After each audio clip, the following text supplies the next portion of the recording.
My deal. Let's see. What's a good deal to talk about? I believe this will be my first multifamily deal, if I'm thinking correctly.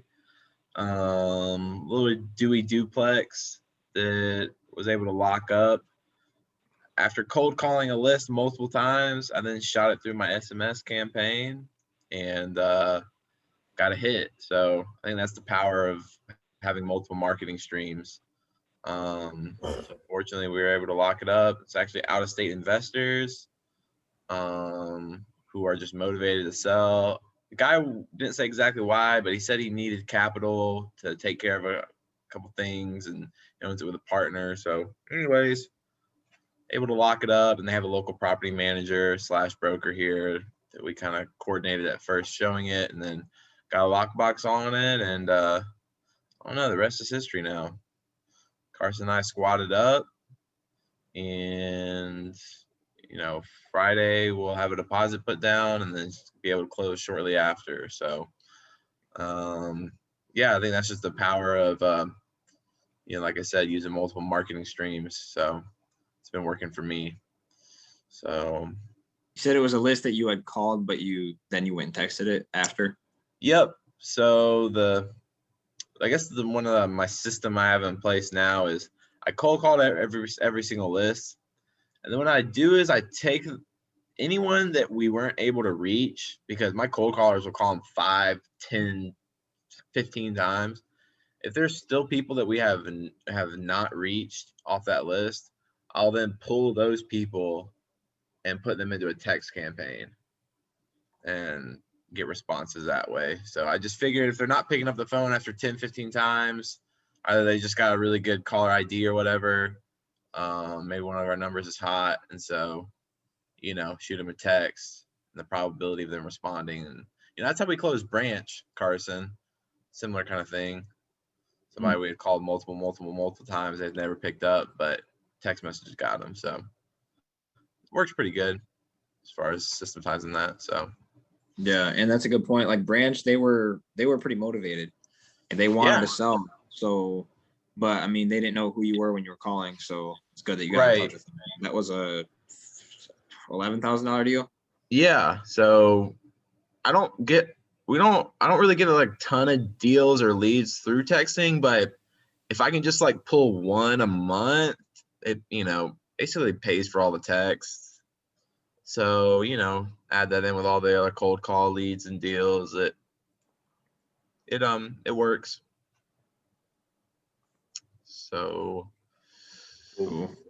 Yes sir. Yep, I had I'll go over two I did. So this was I had talked to this seller actually before I even did my first deal. This was before I even met Todd, but I was cold calling. I still remember where I was in my house when I called the guy. I was so new.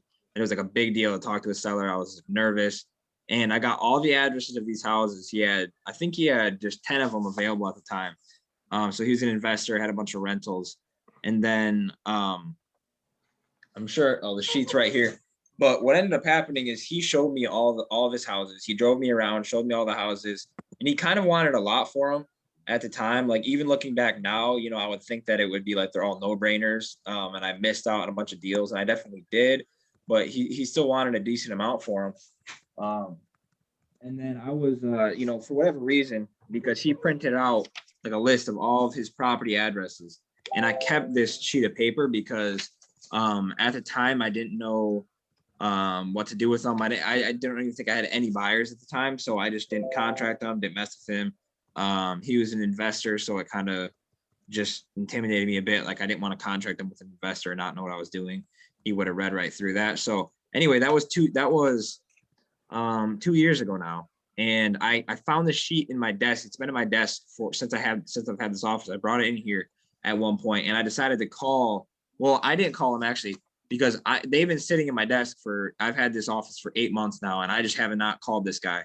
So I just and his phone number is written on here. So I just handed this piece of paper to Mike when I was leaving to go to an appointment. I was like, look, Mike, just call this guy. I need figure out if he's got any houses left, call him, tell him about, tell him about me, see if he remembers me, which he didn't really remember me, but why would he, I guess. But anyway, Mike called him and he had like four houses left out of the 10. We started looking up all the addresses and seeing which ones had sold. And 2 of them he wanted to sell. So we went out on the appointment. He was asking 15. Mike got all the information as far as what he wanted for the houses, the details. They were both tenant occupied at $500 a month, and he wanted $15,000 per house.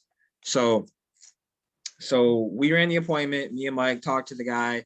I never really followed up with him a ton, the week after that. And Mike was like, dude, you need to call this guy back. So I gave him a call back and I negotiated with him and locked him up at $14,000 a house and split closing costs, because typically wholesalers will will contract them and pay all the closing costs for the deal. So if you can get a seller, I use that as, I knew he wasn't going to go under 14. So I said, look, I started at like 13. I said, I really want to be at 13 a piece. And he was like, well, how about 14? And I was like, look, if we can do 14 and we split closing costs, is that something you're willing to move forward on? And the benefit of that is my buyers are accustomed to paying all the closing costs. So what ended up happening is my buyers came in a little bit lower than my asking, but then I told them after they had already offered me on the property, I waited till after. I was like, oh, by the way, we're splitting closing costs. So you wanted to negotiate 500 off of my asking price, but actually, since they're splitting closing costs, you're getting it at the price you want to. Because he said that he had included closing costs in his expenses when he was running his numbers, my buyer. So I ended up selling them for 19 a piece and split closing costs. Originally, my investor had offered 18 a piece split closing costs, or 18 a piece period. And I was like, well, we'll do 19 a piece, but we'll split closing costs. So it worked out in my favor as a negotiating tactic to do that. And we closed those yesterday. So, between me and Mike, it was $10,000. Just, Mike, we each spent 5 hours on these deals, total. So 10 hours total. And it was a $10,000, well, 2 $5,000 deals. So, just crazy, even it's like, this was literally one of the first people I ever called, and it turned into a deal. Like, here we are 2 years later. So, it just kind of goes to show you, like, even if you're cold calling right now and it doesn't seem to be paying off, those leads will come back to you. You'll have sellers reach back out to you. So that was kind of a cool deal. And I did not expect it. I was not counting on it for the month. It was just one of those things where I could have done it all myself and called this guy and made all the money myself and not brought Mike into it, but I just wasn't doing it. Like, it just, for whatever reason, I couldn't get myself to do it. I was working on other stuff. So I was like, Mike, call these guys, call this guy. And so it worked out super well. So we closed both those yesterday. It went super smoothly. That's about it. So Nice. Todd. You got another one you said, or was that? No, go ahead, man. Go ahead. All right. I squatted up with another wholesaler. We were talking about he's fairly new, is a Warren condo. And really good deal. He got it under contract. He knew it was a referral from another one that we did together. So it was one of his buddies who he referred to. So, so he got it under contract. It was a beautiful condo. I went and showed it Monday. I believe it was Monday. Yeah, Monday. And it really needs nothing but paint and trying to think, maybe some carpet cleaned. That's it. It had stainless steel appliances, nice granite kitchen counters. The backsplash was granite. It was built in 15 years ago. New furnace, or the furnace is original. No, wait, hang on. The hot water tank's new, furnace is new, but the AC unit is original, but it still looks brand new. And it's a 2-story, 2,050 square foot, 3-bedroom, but there's a sitting loft area that easily you put French doors on it. You can make a 4-bedroom out of it, or an office. And it had a deck, and they're building brand new condos in the same development now. They're going up right now. And like I said, it's in Warren. all day long, it's 185 ARV. You probably got to put 5 grand into it once you paint it and stage it. And maybe not even 5 grand. Has a 1-car garage. I mean, I was going to buy it and flip it. All I was going to do is paint it, stage it, throw it on the market. It comes with a tenant that has 6 months left on his lease, and he's a family member.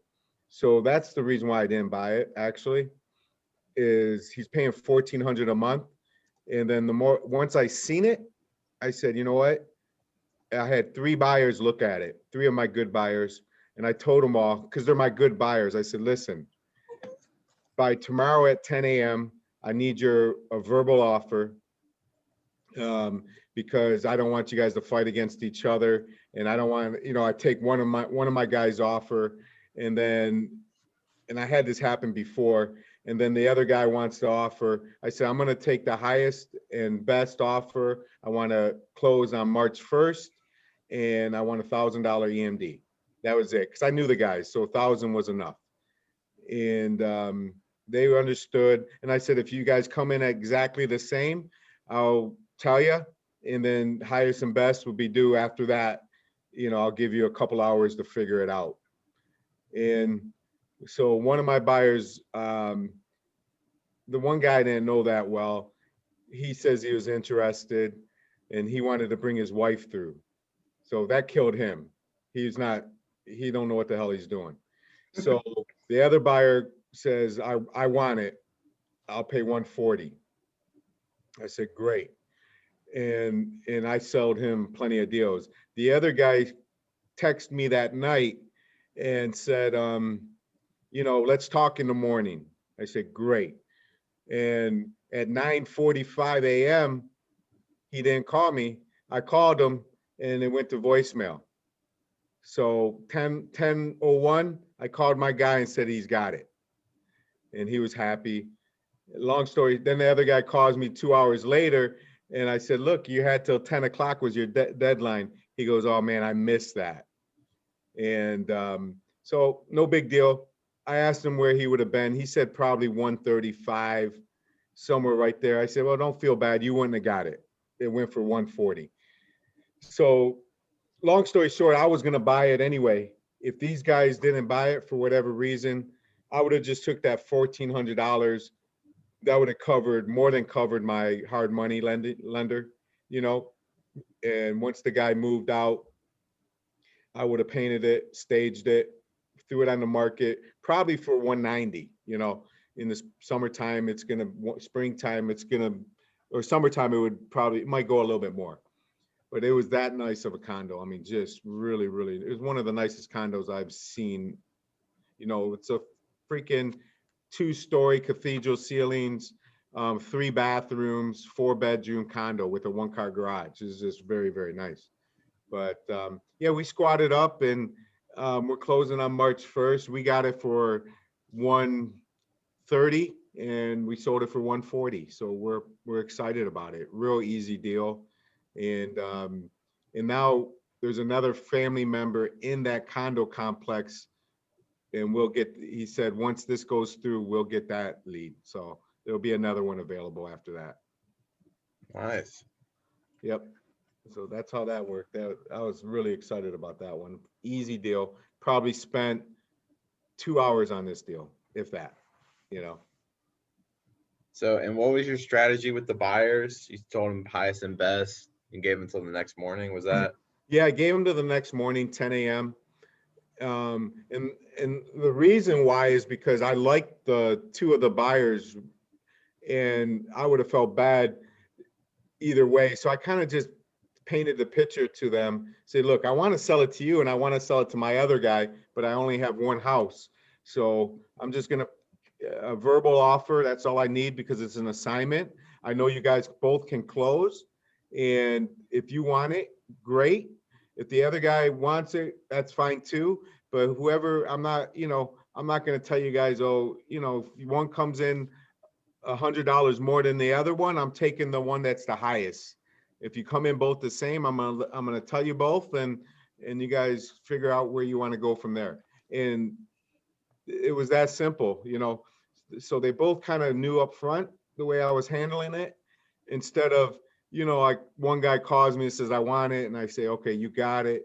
And then the other guy calls me and says he wants it. I said, well, I already sold it to the other guy. Sorry about that. You know, I gave him a deadline. It just made it look, it just made it made me feel better about it, I guess, you know, instead of let them make the decision either way. Yeah. Yeah. And even if, yeah, even though the one guy came back and never even offered before 10, you know, you definitely could have pissed him off if the other guy would have said he wanted it and if you would have just taken his offer without explaining that to him. So Yeah, yeah. And I did that before, and that's how I learned that is I took one of my first, the guy that was the quickest gave me a good offer. I took it. And then everyone else was texting me and said, why didn't you sell it to me? Oh, I would have paid more. I would have did this. I would have offered this. And it just kind of got weird and messy where, look, I liked all of them. I actually like my buyers. A lot of Right. people don't, but I like them all and I want to sell them. I want to keep selling them all houses. So I try to make it I'm not trying to sell, trying to get 10 grand more. If I get what I'm asking, I'm happy, man. That's what you know, if I get more, great, but that's not really what I'm looking for. I'm just looking to a easy deal that I know is going to close and, you know, you give me what I'm asking and I'm happy, you know. Yeah, yeah, we were talking about this earlier, and it seems like highest and best is like the fairest way to go about doing it. You know, because it's not you playing favorites or anything like that. You're telling everyone, hey, I like everyone. Yep. You know, Yeah. it's just business. Like, give me your best offer by tomorrow at 10, Yeah. and you know, and then that'll be it. So, Yeah. yeah. yeah, that makes I've sold deals where I've ran into like I'll shoot out a MailChimp and I'll have 5 people call me in the first hour and say they want the deal. And it's like I don't know whose offer I want to take. And so I posted a deal this morning or last night on the MLS. I had a realtor list one of my wholesales, and I had probably 10 showings by 11 o'clock in the morning. And then I sent it to my buyers list after that, and I had a bunch of my buyers start going out there during these showings because they were all booked. So there's just people going in and out of this house. And you know, I had somebody say they want it, but they hadn't seen it. And then I had somebody who saw it call me and say they wanted it. And I was like, look, you know, I have a ton of people who want this house. I'm gonna let a couple other people get inside. I'm not gonna do a bidding war, and then we'll just do highest and best because people want to skate around that, like pretend like, you know, always and then make up some excuse on why they didn't get the deal or their buyer didn't get the deal fell through, but they really sold it to somebody else for more money. Like, do one or the other, either do highest and best or first come first serve. And Yeah. I usually do first come first serve, but I think that you can do, I think it depends on the deal, honestly. Like, for example, the deal I sold this today, this is a time sensitive situation, and I thought it was a rough deal. I honestly thought it was going to be a hard deal to sell because it needed so much work. So I priced it really low just to see, you know, just to get a bunch of interest on it. And because of that, I had 10 people immediately want the deal. So I couldn't just take, you know, the first offer. It wasn't just a first come, first serve. Whereas most of my houses are that if you want it, then perfect. I don't want to do highest and best. So, you know, you can run the business either way, however you want to do it. That's just what's worked out for me. And so I'm kind of, you know, riding a fine line between highest and best and first come, first serve. It just depends on the deal, really. And then some deals I only show to one buyer, but you kind of have to just kind of, you know, you're going to make money either way, but just be upfront with your buyers about what you're doing so you're not pissing them off in the process because you want them to buy your next deal. That's what I would say about that. So, and that deal that I sold today was a referral from one of my buyers, actually. He just sees how much I wholesale, and he didn't want, his cousin owned this house and he didn't want to wholesale it from his cousin. So, you know, he didn't want to make money off his cousin. I've had multiple of my buyers send me deals that are family member owned because they don't want to make money off their family member or look weird, something like that. So I was able to just get it for what they wanted and sell it for, you know, over 10,000 more today. And I got contracted yesterday. So just super good deal, just all around great deal. And that's the power of having a good reputation. I met that guy at a meetup. I love meetups for that exact reason. Like, being able to shake someone's hand and meet them face to face has worked really well for me. You know, even just with meeting Mike, Peter, and Todd, I mean, if I would have just messaged Todd on Facebook starting out and said, "Hey, can you help me get into wholesaling?" He probably would never, he might not even ever see my message. Like he's just that busy, but I was able to, meet him at a meetup. So we don't have a ton of those going on, but hopefully they'll start back up soon. There's one going on tomorrow. I'm gonna put it in the chat. 6 o'clock. I really don't know this guy, but it's just more getting together. So I'm gonna Who just is it? put it on there. I might go there. It's Mike Williams. I'm gonna put it in chat right now. I got it right here. Hang on. Where is it? Chat. I just got an email today on this, and I just threw it in there. All right, let me make sure. Yeah, so I'm probably gonna go to it tomorrow night. It's in Warren, I think, or near there. Yeah, in Warren. But Cool. Yeah, it's always yeah, good. so I think the highest and best is the best way to do it now, but you don't have to put a huge time limit on it. If you got a lot of people looking at it today, you could say, look, I'm just trying to get this thing done and close quick, and I want to do it by the end of, the end of the day today, 6 o'clock, 7 o'clock, something like that. And that's the way I'm going to start doing it.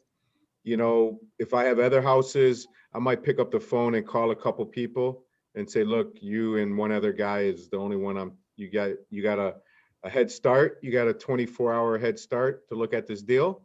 Are you interested? Let me know. If not, that's fine too, because I'm blasting it out tomorrow, and it'll be everyone, fair game from there. So, Just depends how easy it is to do showings too. yeah, it Because if makes you, a huge difference. Absolutely. yeah, Yeah. like this one specifically, I took an opportunity, and like you have to be mindful of this when you're talking to sellers. If they, just pick up on, if they say, "Oh, I don't care if you want a key or whatever," like don't just say, "Oh, it's okay, we'll just schedule showings." Like get the key, put the lockbox on the house, because you're going to be able to do way more showings. And this seller said, because the guy who referred me might have told him I was a wholesaler or something, but he was like, "Okay, yeah, I understand, you have to bring buyers through or whatever." And I was under the impression he thought I was a buyer. So I just rolled with it. I was like, yeah, I'm gonna have to bring potential buyers, financing partners through. Like I wasn't gonna say no and take a step back. Like that's great if he's okay with that. Yeah. And so I said, hey, look, if you don't mind, I might actually just throw it on Zillow and the MLS too, just in case I don't want to buy it, I can find somebody else for it. And he's like, sure, man, go for it. Like that'd be great. So I mean, I have like the best opportunity to sell this deal now because he knows I'm selling it. And I told him too, I'm like, I'm gonna upsell it too, to not only cover closing costs, but to cover a fee for me.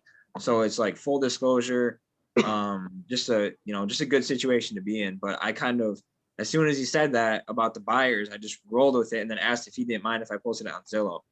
And I still haven't even posted it on Zillow yet, but I posted it on the MLS and he was totally cool with it. So, but I had a deal that I got on Monday where it was from another wholesaler and they wanted to know it was going to be sold. So I just called one person and sold it to them and told the wholesaler what I was doing. And, I sold it for over what they wanted for it, just a couple thousand over, and it was a done deal. And, some buyers won't do bidding wars. So you just have to kind of be careful, play it by ear. Yep. But if you're upfront with them, they're not, they can't really complain about it. That's the biggest thing.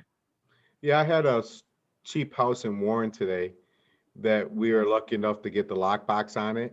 I went through it Friday or something and took pictures. It's on a slab. It's a 3-bedroom, needs a lot of work in Inkster, and selling it for 15 grand. So it's a cheap house. And so I was able to get a lockbox on there. And so I pitched, I had a couple people that wanted to see it. So what I did is now I posted it on Facebook last night because I knew I was getting a lockbox on there. Shit, man, I had 10 people reach out to me wanting to see it. So I pretty much did the same thing. It says, look, this is, I said, first I asked him, did you look at the pictures? You you should take enough pictures where someone could look at them and see if, see if it's a deal or not, if they think it is. Really look at the pictures. If I was a buyer, I'd be scanning those pictures and looking to, see if how the driveway looks, roof looks, windows, kitchen, the whole thing. If they do enough good pictures, and you can see if it's going to make sense or not. And so I tell everyone now, did you look at the pictures? Did you look at the pictures? Don't, so, and I told them the same thing, by tomorrow morning, I'm going to figure out who's the best offer and take it from there. So it worked out well. And a lot of new buyers that I've never talked to before or know of wanted to see this house because it's a cheap house. Yeah. Hey guys, Mike, Carson, if you got a new buyer you don't know, how much EMD do you ask for if they want to buy a house? So if it's a new buyer, I usually just ask 1,000, but I up that to 2,000. If it's with a realtor, realtors pretty well vet their buyers and aren't going to waste their time. So sometimes it'll be 1,000. But what I've started to do instead of them paying the deposit to the title company, I'm charging them the deposit to me, like my personal name, because not my personal name, my business name, but they're writing a check out or giving me cash in my office, and I'm giving them a receipt for that. Because what will happen is if you have them write the deposit to the title company and they back out of the deal, the title company 99% of the time is going to make them sign a mutual release to release the deposit from the title company. So it's not like you don't want to have to fight your buyer. Let's say your buyer backs out. Like I had a deal a couple weeks ago. The buyer just did not show up to closing. I don't know if I talked about this on here, but the buyer just ghosted us on closing day and never told me he wasn't going to close or anything. I had to call him after the sellers were calling me and be like, dude, what's going on? So anyway, they originally tried to negotiate with me. Or like, yeah, well, maybe we can just split the deposit or something. And I was like, no, I'm taking the whole deposit if you don't close on this house. And he was like, well, we'll just, we'll look at the paperwork, because he was like kind of representing his client, which was a lady who was going to buy it, who ended up backing out. And so I was like, there's nothing in the paperwork about this. You're not getting your deposit back. It says it's non-refundable. So they must have looked at that, because a couple of days later, I called her, the actual buyer, and said that, she needed to sign this and she didn't have any problem signing it. And I ended up getting the deposit, but it was just kind of it was not a fun feeling to have to like fight them for that and have them try to get their deposit back. It's like, that is just not what the point of a deposit. So, I'm going to start charging new buyers. And a lot of times they'll even offer this, like, oh, do I just write the deposit out to you? So just say, yes, have them write that out to you, give them a receipt for the deposit. And then if they back out of the deal, you just don't even talk to them again. You have the deposit, you go cash the check or whatever. And that's that. So, but that's kind of what we've been doing recently, just to avoid any weird situations. Right. Good idea. Good idea. Yeah, if I have a new buyer, I don't know, I'm getting $2,500. If it's someone I know, $1,000 or nothing. Sometimes it's zero. If I know them really well and they're gonna close, because some of them they'll sign the assignment and they'll close in 3 or 4 days. So there's no sense of them wiring. In my case, I'm using a title company to collect my deposits, but maybe in the future, I gotta check with my broker and a couple other people to see if I can collect that deposit. But I'm definitely gonna put something in my assignment. I'm gonna talk to my title companies and see what type of language or wording my assignment should say, and they would then release it to me. That's what I'm gonna do first, and see if I could do it that way. If not, then I'm gonna see if I could collect it myself. Yeah, that's not a bad idea. Like I lost my first buyer for my first deal ever because the assignment said that he had to make the deposit out to me. And we had never met before or anything until this house. So he was nervous that I was going to run away with his deposit. So, be careful with that. But I would start there. And then if they are complaining about it, maybe use a title company, but charge them more money. And as long as it says non-refundable, you'll be good to go. Usually, I mean, they usually don't back out once they put the deposit down. Which is another thing I've had to learn dealing with buyers. You know, don't ever accept somebody's offer until they have a deposit down.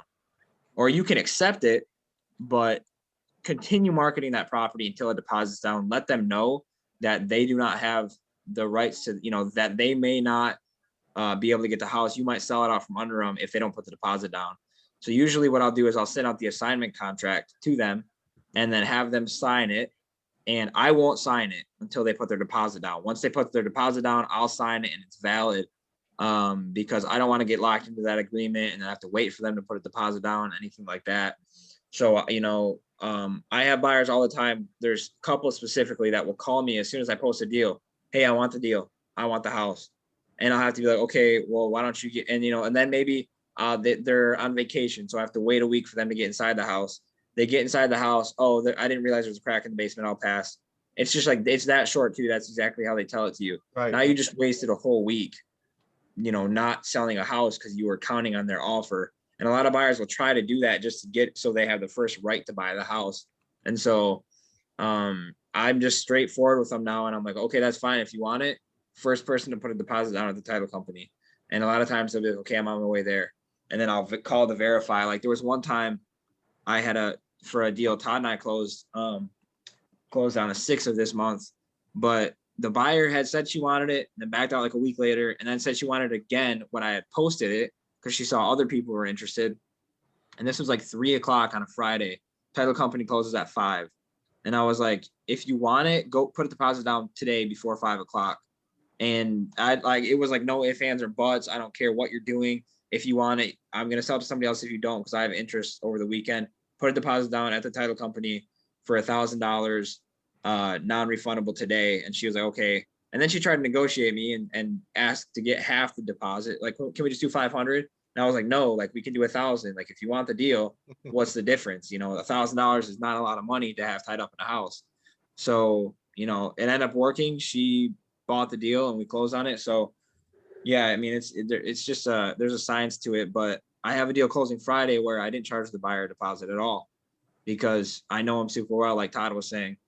And he's the type of guy who would be annoyed if I did charge him a deposit just because he's just, you know, he's very like straight to the point. He doesn't want to waste any time. We have a really good relationship. It would just be like, it just wouldn't be right. So I was totally fine not charging him a deposit. And he, you know, he always closes for me. So I don't recommend that if you're starting out, though. Always charge people deposits.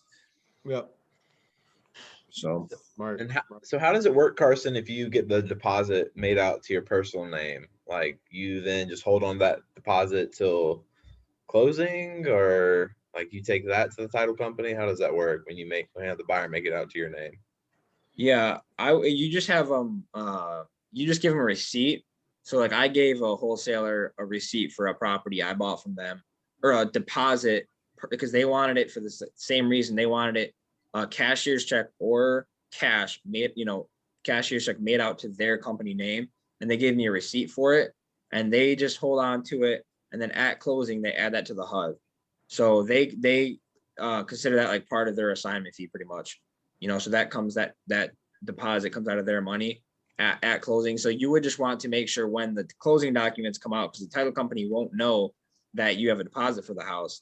You want to make sure that the title company knows that you did get the deposit. So they take that and credit that back to the buyer for the house, which they did. And that's why, you know, if you're going to ask buyers for a deposit to you instead of the title company, give them a receipt, because they need to be able to bring that to the title company. If, you know, they might think it's shady otherwise, or you could come back and say, oh, well, I never got a deposit. He has to pay the full price.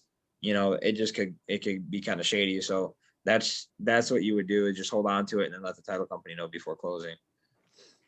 Yeah, I knew a wholesaler, or I know the guy.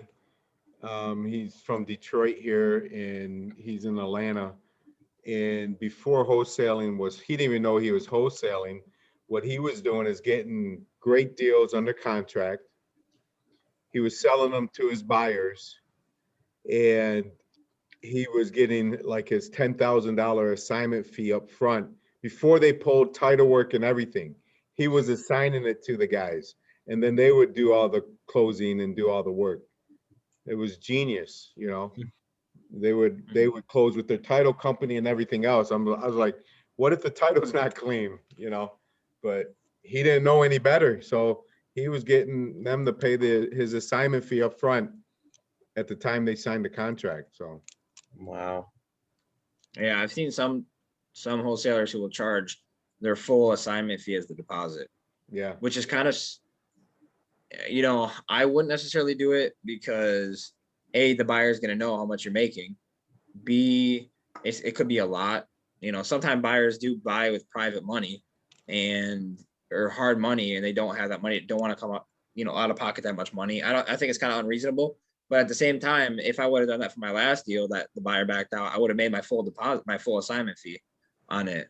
So yeah, I don't think it's wrong. I think 2,500 is a pretty good base, especially starting out. Any serious buyer will pay that. So I would just do that starting out for sure. as a new wholesaler, this is one thing I do not think you should do, but do what's best for you. Do not when sometimes I see posts where they want to see proof of funds before they do any type of showings and things like that. I don't agree with that. I don't think someone's going to waste their time. You never know who's looking at it. They could be looking at it for somebody. Anyone could provide a proof of funds letter. I could give you $1 million a proof of funds letter right now if you wanted to see it. I know enough people, so it's just kind of weird. But that's okay. The harder you make it, I think the harder someone makes it, the better for me, because I'll follow their guidelines, their rules, and I might be able to look at that house and get it under contract and buy it and wholesale it or do whatever I want to do with it. Just another quick deal that I'm doing. And if anyone has any questions, please put them in the chat. We'll answer them.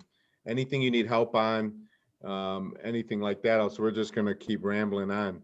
But I had a deal that was sent to me from someone out of state, and I might have. If you heard this, I apologize. But anyways, it was sent to me from a wholesaler out of state. They asked me if I was interested, and instantly I knew the neighborhood, knew the house, and knew it was a pretty good price. So I said, absolutely, I'm interested. And they said I had to close by this date and that date, like February 8th. It had to close by February 8th. I said, okay, no problem. So went to one of my good buyers, told him about it. I put 10 grand on top of it and they wanted it. And but they were kind of playing around. They weren't going to sign it. It just seemed like, or they said they wanted it, but they had to talk to their investor out of the country, and it just went on for too long. So I called one of my other investors. I knew he would want it. It was rented at $1,000. There was 100 grand in equity, maybe more, 115 grand in equity here. And it was in a great neighborhood. But the thing is, the lease was a year lease. They just renewed the lease. So $1,000 a month, worth 215. We're getting it for 100 grand. So we went and looked at it, and the people that are buying it from, I don't think they stepped foot in the house. They had like 6 pictures, and there was like a few things wrong with the house. Something was leaking in the basement, old fuses, and the garage had holes in the roof. Wasn't horrible. So long story, and they knew I was wholesaling it. I told them, I said, look, after I got them excited for me to buy it, I went to them and said, look, I have many buyers, and I got one in particular that this is his, and I'll just add my fee on top. Do you mind? They said no. And I signed this. I looked at their assignment agreement and the purchase agreement, and it said that I could not assign it. I told them that we need to do an addendum that says I can assign it. And they did that, and it all worked out fine. So long story short, we went and looked at it. After I looked at it, I sent her a text saying, look, did you know that there's a hole in the garage roof? Do you know the electric? Do you know there's a pipe leaking? She said, no, not at all. I said, well, I need to be a little bit less. And we got it for another 5 grand less. I sold it to my guy for $5 grand less.